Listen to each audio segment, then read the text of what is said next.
নমস্কাৰ, আপোনালোকক স্বাগতম জনাইছোঁ অসম ফিউচাৰ ইউটিউব চেনেললৈ। আশা কৰোঁ আপোনালোকৰ খবৰ ভাল। তো Srimanta Sankardev university of health ছায়েন্সৰ BSc নাৰ্ছিঙৰ কাৰণে এটা ভাল খবৰ আহি গ'ল। তো অফিচিয়েলি SSUHSৰ Srimanta Sankardev university of health ছায়েন্সৰ BSc নাৰ্ছিঙৰ কাউন্সিলিঙৰ নটিচখন মুকলি হৈ গ'ল। তো এই ভিডিঅ'টোত আজি আমি কেনেকৈ কাউন্সিলিং নটিচখন ডাউনলোড কৰিব, কোনে কাউন্সিলিং কণ্ডাক্ট কৰিব, কাউন্সিলিং ডেট, প্ৰচেছ ডিটেইলছ সকলোবিলাক ডিটেইলছ এই ভিডিঅ'টোত জনাম। তো আপোনালোকে ভিডিঅ'টো স্কিপ নকৰাকৈ সম্পূৰ্ণকৈ চাব। আৰু যদি আমাৰ চেনেলত প্ৰথমবাৰৰ বাবে আহিছে তেনেহ'লে ছাবস্ক্ৰাইব কৰি ৰাখি বেল আইকনটো অন কৰি থৈ দিব। আৰু আমাৰ হোৱাটছআপ আৰু টেলিগ্ৰাম গ্ৰুপত জইন হৈ ল'ব, লিংক ডেছক্ৰিপশ্যনত দিয়া থাকিব।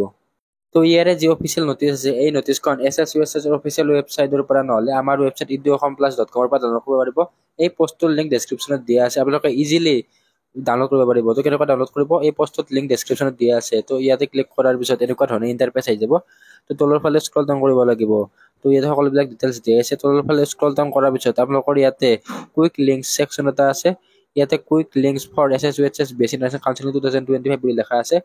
ইয়াতে সকলোবিলাক লিংক পাই যাব আপোনালোকে। প্ৰথমতে ৰিজাল্টৰ লিংক আছে, 2 নম্বৰত ফাৰ্ষ্ট কাউন্সিলিং নটিচখন দিয়া আছে। আৰু মিনিমাম মাৰ্ক কিমান পাব লাগিব সেইটো গভৰ্ণমেণ্টৰ কাৰণে ইয়াতে দিয়া আছে।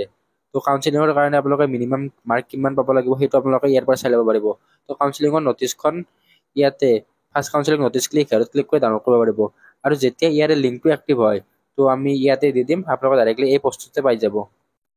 তো ক্লিক কৰাৰ পিছত ইয়াৰে অফিচিয়েল নটিচখন ডাউনলোড হৈ গ'ল। তো তাৰপিছত এনেকুৱা ধৰণে আহিছে। তো ইয়াতে এই যিখন নটিচ আছে, এই নটিচখন জাৰি কৰিছে Srimanta Sankardev university of health science. তো এইবিলাক গুৱাহাটীত আছে এই নটিচখন। তো এই নটিচখনত তাৰিখটো দিয়া আছে, তো 8 আগষ্ট তাৰিখ, অৰ্থাৎ আজি। তো educational notice online counselling for selection of candidate admission into BSc nursing course in government college.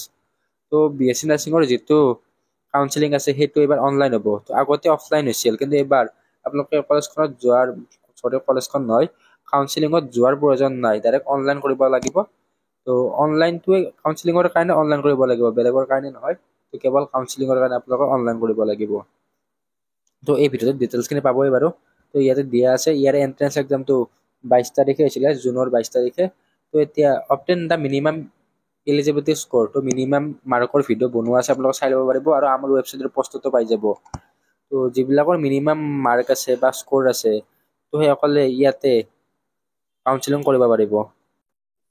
যদি আপোনালোকে অসম ফিউচাৰৰ প্ৰিমিয়াম হোৱাটছআপ গ্ৰুপত জইন হৈ ল'ব বিচাৰিলে জইন হ'ব পাৰিব। তো ইয়াতে fastest and most accurate admission notice, counselling notice এইবিলাক নটিচ দিয়া হয়। এই গ্ৰুপটো 24/7 অন থাকিব। তো টাইম টু টাইম আপডেটবিলাক পাব আপোনালোকে। দিলে ন' কনফিউজন।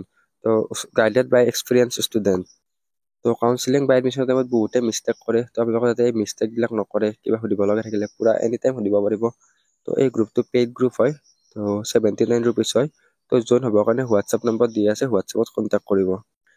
অসম ফিউচাৰৰ ফ্ৰী গ্ৰুপো আছে, কিন্তু ফ্ৰী গ্ৰুপবিলাক লিমিটেড হয়, কিন্তু পেইড গ্ৰুপটো আপোনালোকে এডভান্স পাব। তো জইন হ'ব বিচাৰিলে আপোনালোকৰ ইচ্ছা।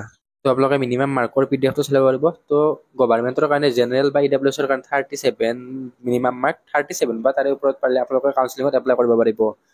নেক্সট SC ST OBC NCLৰ কাৰণে 33 মাৰ্কৰ ওপৰত থাকিলে আপোনালোকে এপ্লাই কৰিব পাৰিব। আৰু ফিজিকেল হেণ্ডিকেপৰ 33ৰ ওপৰত থাকিলে এই কাউন্সিলিংটোত অনলাইন এপ্লাই কৰিব পাৰিব। তো ইয়াৰে কাউন্সিলিং ডেটটো ইয়াতে দিয়া আছে। কাউন্সিলিং ডেটটো হৈছে 12 আগষ্টৰ পৰা 17 আগষ্ট। তো 12 আগষ্টৰ পৰা 17 আগষ্টৰ ভিতৰত অনলাইন কাউন্সিলিং কৰিব লাগিব। তো SSUHSৰ ৱেবছাইটত অনলাইন কাউন্সিলিংটো কৰিব লাগিব। বাকী যেতিয়া কাউন্সিলিঙৰ লিংকটো এক্টিভ হয়, আমাৰ চেনেলত আৰু আমাৰ ৱেবছাইটত দি দিম। তো আপোনালোকে আমাৰ ৱেবছাইটটো ভিজিট কৰিব পাৰিব। তো ইয়াতে দিয়া আছে, কেণ্ডিডেট ৰিকুৱেষ্ট টু কেয়াৰফুলি গ্ৰ'থ। তো তাত কিছুমান ইনষ্ট্ৰাকশ্যন দিয়া থাকিব, এই ইনষ্ট্ৰাকশ্যনবিলাক ফ'ল' কৰিব লাগিব। এতিয়াতে ইনষ্ট্ৰাকশ্যনবিলাক দিয়া নাই। আৰু আপোনালোকে কাউন্সিলিঙত এটা ফিজো পে'মেণ্ট কৰিব লাগিব। ফিজত এই সকলোবিলাক এতিয়ালৈকে দিয়া নাই। তো আৰু ইয়াৰে যিটো এডমিশ্যন আছে কেনেকৈ হ'ব, তো ইয়াৰে যিটো মানে চিলেকশ্যন আছে, মেৰিট লিষ্টখন কেনেকৈ প্ৰিপেয়াৰ কৰিব ৰেংক বেচিছত। তো এতিয়া এক্সট্ৰা মেৰিট লিষ্ট নাহে। তো কাউন্সিলিঙৰ পিছত চিলেক্টেড কেণ্ডিডেটৰ লিষ্ট আহিব, আৰু এই লিষ্টখন বনাব আপোনালোকৰ ৰেংক ৱাইজ। তো আপোনালোকে এণ্ট্ৰেন্স এক্সামত যিমান ৰেংক পাইছে, তো চিৰিয়েল ৰেংক ৱাইজত ইয়াৰে মেৰিট লিষ্টখন বা চিলেক্টেড কেণ্ডিডেটৰ লিষ্টখন বনাব। যিখন চিলেক্টেড কেণ্ডিডেটৰ লিষ্ট আছে সেইটো 22 আগষ্ট তাৰিখে প্ৰকাশ পাব। আৰু এডমিশ্যনটো 26 তাৰিখৰ পৰা 28 তাৰিখলৈকে আপোনালোকে ল'ব লাগিব। তো কাউন্সিলিংটো অনলাইন হ'ব, কিন্তু যিটো এডমিশ্যন আছে সেইটো যিখন কলেজত আপোনালোকে ছিট পায়, এই কলেজখনত গৈ কিনে আপোনালোকে কাউন্সিলিং কৰিব লাগিব। আৰু বাকী আমাৰ তাতে ইয়াৰে ছিট কেপাচিটিৰ ভিডিঅ' বনোৱাই আছে, তো আপোনালোকে চাই ল'ব পাৰিব। আৰু কলেজ 5খনে দিছে, এইবাৰ নতুনকৈ কলেজ এড হোৱা নাই। তো ইয়াতে 5 গভৰ্ণমেণ্ট কলেজ, তো আপোনালোকে নিশ্চয় জানে। তো আমাৰ যিটো চিট কেপাচিটিৰ ভিডিঅ' আছে তাত চাই ল'ব পাৰিব। 5খন তো GMC, তাৰপিছত AMC, SMC, তাৰপিছত যোৰহাট মেডিকেল কলেজ, তাৰপিছত এখন আছে কোকৰাঝাৰ মেডিকেল কলেজ। এই 5খন কলেজৰ কাৰণে কাউন্সিলিং হ'ব। এই 5খনে গভৰ্ণমেণ্ট কলেজ আছে। তো এই ভিডিঅ'টোত আপোনালোকক এটা কাউন্সিলিঙৰ কথা কৈ দিলোঁ। কাউন্সিলিংটো অনলাইন কৰিব লাগিব। আপোনালোকৰ কাউন্সিলিঙত তাত প্ৰিফাৰেঞ্চ দিব লাগিব। তো 5খন কলেজতে প্ৰিফাৰেঞ্চ দিব পাৰিব, ফাৰ্ষ্ট ছেকেণ্ড থাৰ্ড এনেকুৱা প্ৰিফাৰেঞ্চ দিব পাৰিব। তো ৰেংক বেচিছত আপোনালোকৰ চিলেকশ্যনবিলাক হ'ব। আৰু ফিজটো আপোনালোকৰ প্ৰায় 500 মান হ'ব লাগে। তো 500-700 টকাটো ফিজটো বাৰু আপোনালোকক পিছত জনাই দিম। তো বাকী আৰু আপোনালোকে কিবা বুজি নাপালে আমাক ইনষ্টাগ্ৰামত সুধিব পাৰিব। ইনষ্টাগ্ৰামৰ লিংক ডেছক্ৰিপশ্যনত দিয়া আছে। বাকী এই ভিডিঅ'টোত এইখিনি আছিল। আশা কৰোঁ ভিডিঅ'টো ভাল পালে। ধন্যবাদ।